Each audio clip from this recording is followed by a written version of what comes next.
Hi everyone, Namaskar, Salam, Sat Sri Akal. Welcome back to Deep All in One channel. I hope you all are doing really well. सुबह के करीब 10 बजे हैं और यहाँ पे ईवी के कपड़े मैं चेंज करने वाली हूँ। सुबह का घर का जो सारा काम होता है वो हो चुका है। अद्वी भी स्कूल जा चुकी है, साहब भी ऑफिस जा चुके हैं और उनके ऑफिस जाने से पहले मैंने भी शावर ले लिया था क्योंकि फिर ईवी को इस तरह से अकेले छोड़ के शावर लेना जाना मुझे सही नहीं लगता। इवन दो अगर वो सो भी रही है तो भी कुछ पता नहीं लगता, बच्चे को खांसी उठ जाए या कुछ भी हो जाए। तो मैंने शावर पहले ही ले लिया था और ईवी रानी को उठे हुए ऑलमोस्ट 1 घंटा हो गया है और डेली का यही रूटीन होता है। इस टाइम पे मैं इसके कपड़े चेंज करती हूँ। नहलाना तो लाइक ऑल्टरनेट डे होता है, कभी कभी 2 दिन का गैप भी हो जाता है, लेकिन जो स्पंज वाइप होता है वो मैं इसको एवरी डे कराती हूँ। जैसे कि उसके हाथ हो गए, उंगलियां हैं, वो कई बार मुंह में भी डालते हैं बच्चे, या फीट हो गए, इनको अच्छे से क्लीन करना। और जितने भी फोल्ड होते हैं स्किन के, जैसे कि अंडर आर्म्स हो गया है, थाइज हो गई हैं, तो कई बार ना इनमें इन्फेक्शन हो जाता है, जैसे कि लग जाते हैं। और फेस के नीचे नेक लाइन पे कई बार बच्चा दूध गिरा देता है। तो ये कुछ ऐसे पार्ट हैं जो डेली क्लीन करना बहुत ज़रूरी है, तो वो मैं अच्छे से क्लीन करती हूँ।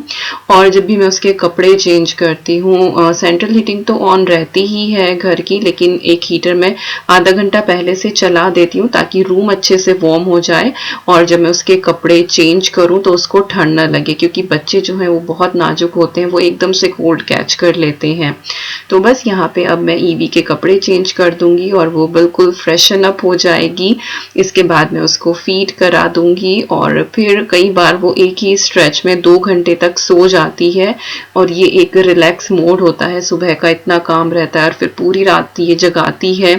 सुबह करीब 5 बजे के करीब ये जाके सोती है और उसके बाद फिर 8 साढ़े 8 बजे के करीब उठती है, कई बार उससे पहले भी उठ जाती है। तो इस तरह का जो है वो रूटीन है, कोई 100% फिक्स नहीं है, बट हाँ इसी तरह का रूटीन चलता है। तो इस टाइम पे वो 1.5-2 घंटा सोती है और ये वो टाइम होता है तब मैं भी ईवी के साथ ही लेट जाती हूँ, क्योंकि पूरी रात जागने के बाद और फिर उठ के सुबह सारा काम करना और अगर आराम ना मिले तो फिर शाम तक दिन निकालना बहुत मुश्किल हो जाता है, बहुत थकान हो जाती है। तो अब बस ईवी भी सो जाएगी और मैं 1-2 काम बस और देख के इसके बाद फिर मैं भी 1-1.5 घंटा इसी के साथ आराम कर लूंगी। तो ईवी यहाँ पे हो गई है बिल्कुल अच्छे से फ्रेश और उसके जो बाल है साइड साइड में तो काफ़ी हैं, ऊपर के जो है वो क्रेडल कैप की वजह से झड़ गए हैं, लेकिन होपफुली जल्दी ही आ जाएंगे। तो मैडम हमारी सो गई हैं और यहाँ पे है कुछ कपड़े जिनको मैं सेपरेट कर रही हूँ, कुछ आयरन के लिए जाने हैं और कुछ मुझे फोल्ड करने हैं। तो बस इनको भी साथ के साथ मैं फोल्ड करके और इनको लगा दूंगी मैं अलमारी में। और आज जो है वो लाइक साहब ऑफिस गए हुए हैं तो अद्वी को भी स्कूल से मुझे ही पिक करना है। सुबह के टाइम तो वो अपनी फ्रेंड के साथ चली गई थी, उनकी मम्मा जो थी उन्होंने घर से पिक करके और ड्रॉप कर दिया था बच्चों को स्कूल में, और लेकिन शाम को जो है वो मुझे ही लेने जाना है। तो ईवी जो है आज फर्स्ट टाइम दीदी के स्कूल जाने वाली है and Advi so excited, like मैं अपनी सारी फ्रेंड्स को बता दूंगी कि आज मेरी छोटी सिस्टर जो है वो मुझे लेने के लिए आ रही है। तो इन छोटी छोटी बातों में ही बच्चे इतने खुश हो जाते हैं, उनका एक्साइटमेंट लेवल देखने लायक होता है। तो बस यहाँ पे कपड़ों का काम बस मैं निपटा के और इसके बाद करूँगी थोड़ा सा रेस्ट, और रेस्ट करने के बाद अब मैं डायरेक्टली आपसे मिल रही हूँ लंच टाइम में। और सुबह ही मैंने लाइक रेस्ट करने से पहले दाल चावल मैंने भिगो दिए थे, तो ऑलमोस्ट 2 घंटे के भीगे हुए हैं, क्योंकि फिर लेटे रहो फिर बीच में उठ के आओ कि अरे भाई अभी आधे घंटे पहले दाल चावल भिगोने हैं, तो फिर वो नींद खराब होती है और वो एक स्ट्रेच में आराम नहीं हो पाता है। तो कई बार मैं इसी तरह से कर देती हूँ, बट वो डिपेंड करता है कि हाँ ईवी सच में 2 घंटा सो रही है या नहीं सो रही है। कभी कभी तो वो आधे पौने घंटे में ही उठ जाती है, तो अकॉर्डिंग टू सिचुएशन चीज़ें जो है वो मैनेज हो ही जाती हैं। तो दाल चावल मैंने भिगा दिए हैं और साथ ही जो है वो मैंने सब्जी भी बाहर निकाल के रख दी थी, तो वो भी रूम टेम्परेचर पे आ गई है, तो सब्जी भी मैं कट कर लूँगी। और लंच में मैं बनाने वाली हूँ आज अरहर की दाल और चावल।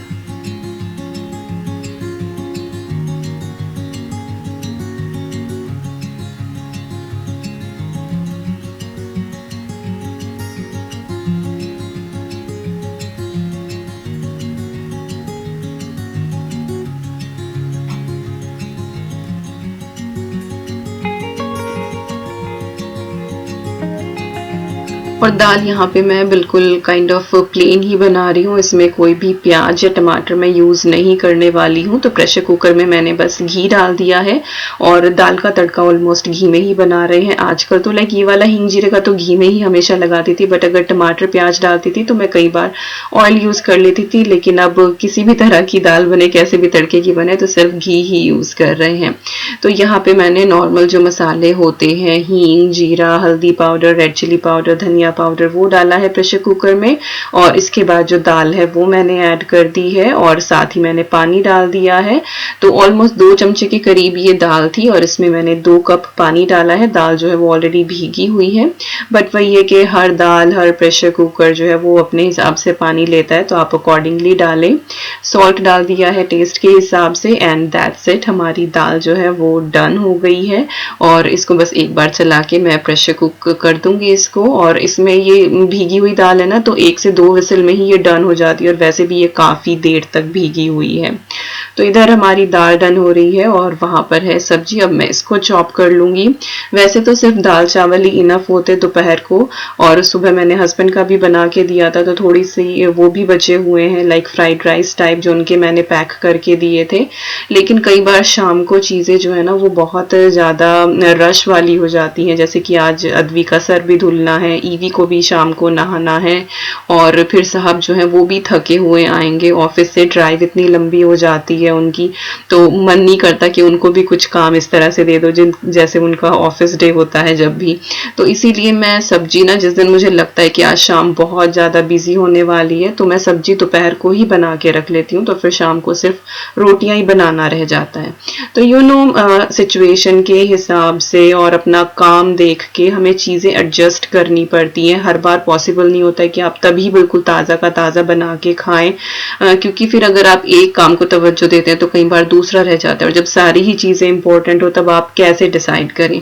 तो ये एक चीज़ है कि चलो ठीक है, रोटी मैं उसी टाइम पर ताज़ी बना लूँगी, लेकिन सब्जी मैंने अभी बना के रख ली है, तो थोड़ा सा ये टाइम बच जाता है। तो रूटीन है, मैनेज करना पड़ता है, और लाइफ जो है फिर इस हिसाब से थोड़ी सी ईजी भी हो जाती है। And anyhow some time जब छोटा बेबी घर में है तो कई बार वो शाम को बड़ी क्रैंकी हो जाती है कि हाँ उसको बस गोद में ही लेके रखो। तो यस ऐसा ही चल रहा है।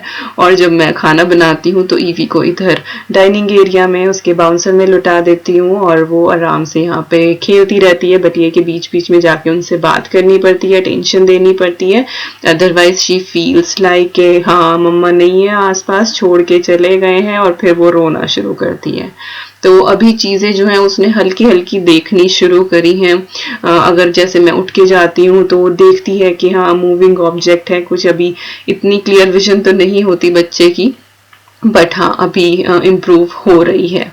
तो चलिए अब यहाँ पे सब्जी बनानी शुरू करते हैं। तो यहाँ पर मैंने सरसों का तेल लिया है अपनी इस वॉक में, और इसमें मैंने डाल दिया है 1 चम्मच जीरा, साथ ही मैंने पोटैटोज ऐड कर दिए हैं, और इनको हम हल्का सा यहाँ पे फ्राई कर लेंगे। बिल्कुल 100% नहीं गलाना है, बस ये है कि हल्का सा क्रस्ट इनके ऊपर आ जाए। और ये वाली जो सब्जी है ना ये बहुत टेस्टी बनती है। इसमें वैसे तो सिर्फ शिमला मिर्च और प्याज वगैरह ही डलती है, लेकिन मेरे पास थोड़ा सा पनीर भी रखा हुआ था तो मैं वो पनीर भी ऐड करूंगी। तो ये देखिए यहाँ पे जो आलू हैं वो हल्के से क्रस्टी से हो गए हैं। इसके बाद मैंने प्याज और शिमला मिर्च जो मैंने क्यूब्स में कट करी है वो भी ऐड कर दी है। इसके साथ ही मैंने डाल दिया इसमें हल्दी powder, red chilli powder, coriander powder, और इसके बाद इनको हम अच्छे से मिक्स कर लेंगे। पानी वगैरह जो है वो कुछ भी ऐड नहीं करना है। और यहाँ पर जो आलू है वो भी लाइक 80% के करीब तो हो ही जाते हैं। और शिमला मिर्च और जो प्याज है इसको हमें हल्का सा क्रंची ही रखना है, इसको बहुत ज़्यादा नहीं गलाना है। तो यहाँ पर मैंने सॉल्ट भी डाल दिया है टेस्ट के हिसाब से। और अगर रेड शिमला मिर्च हो ना तो इस सब्जी का जो कलर होता है ना वो और भी ज़्यादा अच्छा लगता है, बहुत टेस्टी बनती है ये। और इसमें भी हम टमाटर वगैरह कुछ भी नहीं यूज़ करेंगे, और बहुत ही ड्राई ड्राई सी टेस्टी सब्जी तैयार होती है। तो 2-3 मिनट के लिए इसको आप कवर करके छोड़ दें, और इस पॉइंट पे आप देखेंगे कि पोटैटोज जो हैं वो बिल्कुल अच्छे से गल चुके चुके हैं। और फाइनली हम इसमें ऐड कर देंगे पनीर और इसके बाद इस सब्जी को अच्छे से हमें टॉस करना है। और यहाँ पे मैंने ऐड कर दिया इसमें थोड़ा सा गरम मसाला।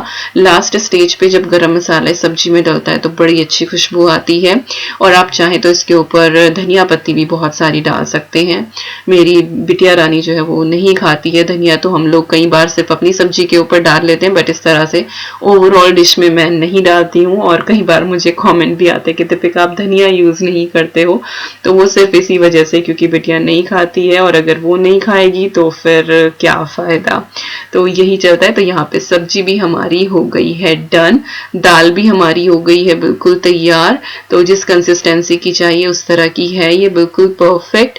और अरहर की जो दाल होती है ये कई बार एसिड बनाती है, तूर दाल जो होती है, तो उस एसिड को रोकने के लिए हमेशा इसके अंदर खटाई मिलाई जाती है। उस खटाई में चाहे तो आप नींबू का यूज कर लें या थोड़ा सा अमचूर पाउडर डाल लें, या फिर आप इमली का पल्प डाल लें। मेरे पास ये टैमरिंड सॉस रखी हुई थी, हल्की सी मीठी भी है ये, तो वो मैंने ऐड कर दी है। तो बहुत अच्छा सा खट्टा मीठा, हालांकि इतनी मीठी नहीं होती बट हाँ खट्टा मीठा सा अच्छा सा टेस्ट आता है।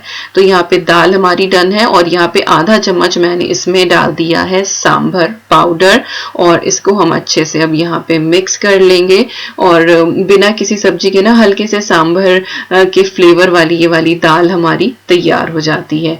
तो दाल हमारी हो गई है यहाँ पे बिल्कुल डन। वैसे सांभर पाउडर जो है वो कंप्लीटली ऑप्शनल है, आप उसको स्किप कर सकते हैं। तो दाल तैयार हो गई है, साथ ही मैंने राइस भी उबाल दिए हैं और यहाँ पे हमारी सब्जी भी हो गई है डन। तो खाने का काम निपट गया है। इसके बाद मैं आपको दिखा दूं आज गार्डन, ये वो छोटे छोटे प्लांट्स हैं जो हमने लगाए थे, शायद आपने वो वीडियो देखी होगी, नहीं देखी है तो मैं लिंक डाल दूंगी।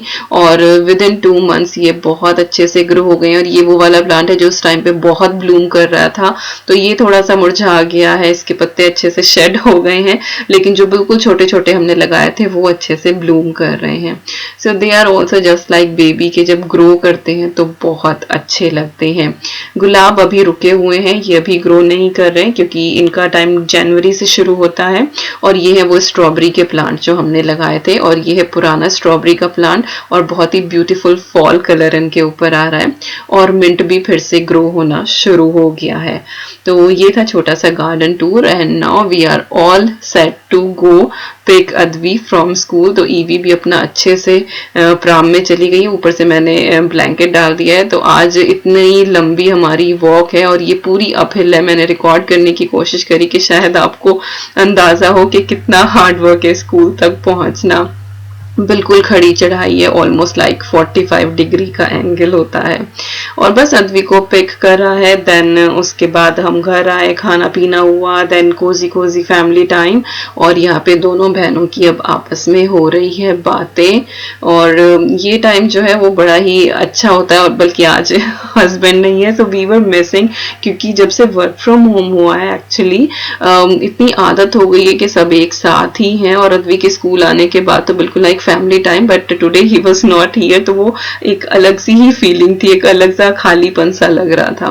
तो यहाँ पे दोनों बहनें अपना जो है वो एंजॉय कर रही हैं।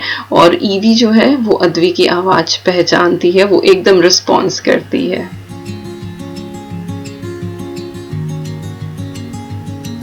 और यहाँ पर हैं कुछ कपड़े जो मुझे सिया फैशन की तरफ से रिसीव हुए हैं अद्वी के लिए। रिसेंटली उन्होंने किड्स लाइन शुरू करी है, साथ ही उन्होंने मैन वेयर और ज्वेलरी वगैरह भी लॉन्च करी है। और ये जो कपड़े हैं ये अद्वी के लिए हैं, और उसने ट्राई ऑन पार्ट भी रिकॉर्ड करा है, तो वो सब मैं आपको दिखाऊंगी। एक तो ये ब्लैक कलर का सूट है, आई थिंक ये रेडीमेड है, और ये मीडियम साइज है 38, लेकिन मैंने मेजरमेंट दिया था तो उन्होंने अद्वी के अकॉर्डिंग इसको दोबारा से इसकी फिटिंग की है। और ये जो बाकी हैं ये भी लाइक रेडीमेड ही हैं, और ये 12 से 13 साल के बच्चों तक के साइज इसमें अवेलेबल हैं। और अद्वी का मैंने जो है वो मैक्सिमम साइज ही लिया है, जो कि आई थिंक 34 था, 12 से 13 साल के बच्चे का, क्योंकि अद्वी की हाइट ज्यादा है नॉर्मल बच्चों से। तो सबसे पहला है ये बहुत ही ब्यूटीफुल सा एक सूट, और ये वेलवेट वाला है, और हमारे यहाँ लोकल लैंग्वेज में जिसको बोलते हैं शनील वाला। तो ये सूट है, और इसका दुपट्टा दुपट्टा बहुत प्यारा है and she is looking gorgeous in this one. जितने भी ये कपड़े हैं इनके मैं लिंक डाल दूंगी डिस्क्रिप्शन बॉक्स में, साथ ही इनके वेबसाइट पर फ्लैट 10% ऑफ का डिस्काउंट ऑलमोस्ट हमेशा ही चलता रहता है। ऑल इंडिया जो है वो इनकी शिपिंग फ्री है, कहीं कहीं कैश ऑन डिलीवरी भी अवेलेबल है, बाकी इंटरनेशनल भी ये शिप करते हैं एट एक्स्ट्रा चार्जेस। तो अगर आप चाहें तो डिस्क्रिप्शन बॉक्स एक बार चेक कर सकते हैं। और सेकंड ड्रेस है ये वाली अद्वी की, it is such a beautiful. इसका टॉप अलग है, बॉटम अलग है और ये बहुत ही ब्यूटीफुल है। आई नो मुझे आयरन करना चाहिए था कपड़ों को, बट एज यू नो कि आजकल क्या सिचुएशन चलती रहती है। तो रेयन जो कॉटन होती है ये वो वाले स्टफ के कपड़े हैं और ये वाला भी बहुत ब्यूटीफुल ड्रेस है, काइंड ऑफ कैप्री, और इसके साथ है ये क्रॉप टॉप और ब्यूटीफुल सा ये एक्वा ग्रीन कलर जो होता है ये वो है और बहुत अच्छी लग रही थी ये वाली भी। और अद्वी को भी अपने सारे कपड़े बहुत पसंद आए। Thank you so much Siya fashion for sending such beautiful outfits for Advi. तो ये था थर्ड आउटफिट और इसके बाद है एक और ये वाला आउटफिट और ये जैकेट के साथ है, बहुत ही ब्यूटीफुल सा ब्लू कलर है। इसमें भी क्रॉप टॉप है और जो बॉटम है इसकी वो धोती स्टाइल की है। तो वैसे ये समर के कपड़े हैं, अभी तो अद्वी नहीं पहन पाएगी, समर में पहनेगी, but you can check it out. बहुत ही अच्छा कलेक्शन आया है इनके पास और अब आपको सारी चीजें जो है वो एक ही प्लेटफॉर्म पे मिल जाएंगी, ladies wear, man wear, kid wear, jewellery, everything. So check out the description box for all the link. और बस अब यहाँ पे शाम हो गई है, हस्बैंड भी आ गए हैं और दिया बाती का यहाँ पे टाइम हो गया है।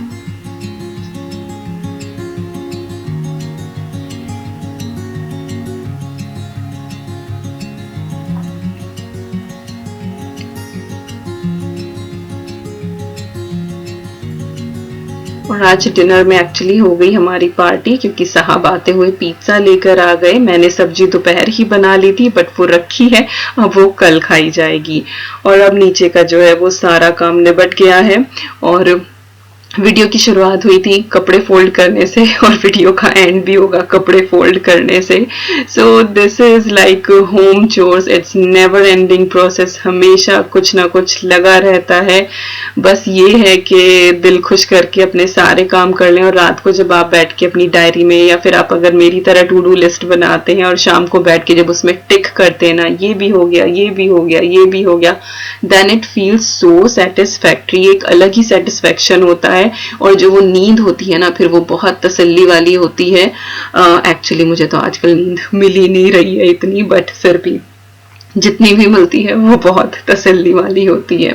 तो ये जितने भी कपड़े हैं ये सारे ईवी के ही हैं, उसके अलग से ही वॉश करती हूँ। तो बस ये फोल्ड करके उसके कपड़े मैं लगा दूंगी और उसके बाद फिर अद्वी का हो जाएगा बेड टाइम। और ईवी भी कई बार सो जाती है इस टाइम पे लेकिन फिर से उठ जाती है वो 11 साढ़े 11 बजे के करीब एंड देन फिर उसका 5 बजे तक जो है वो जागरण चलता है। बीच में ऑन एंड ऑफ वो सो जाती है कि 15 मिनट के लिए सो गई या 20 मिनट के लिए सो गई, लेकिन ये है कि हम लोग वो 15-20 मिनट की पावर विंडो वाली नैप नहीं ले पाते हैं, बच्चे ले लेते हैं तो हमारे लिए ज्यादा टायरिंग हो जाता है। But it is a phase, it is a part of motherhood, this journey we enjoy. आगे 1, 2, 3 साल बाद फिर हम मिस करेंगे इस पार्ट को कि किस तरह से रात को जागते थे। तो मैं आई नो टायरिंग हो जाता है बट मैं ये रहती हूँ कि हाँ सही है, इट्स ओके, अभी बेबी का ये टाइम है तो इट्स ओके, कोई दिक्कत नहीं है। तो खुशी खुशी जो है वो सारे काम हो जाते हैं। तो चलिए बस यहाँ पे कपड़े जो है वो भी मैं फोल्ड कर लेती हूँ और इसके बाद करते हैं इस वीडियो का एंड।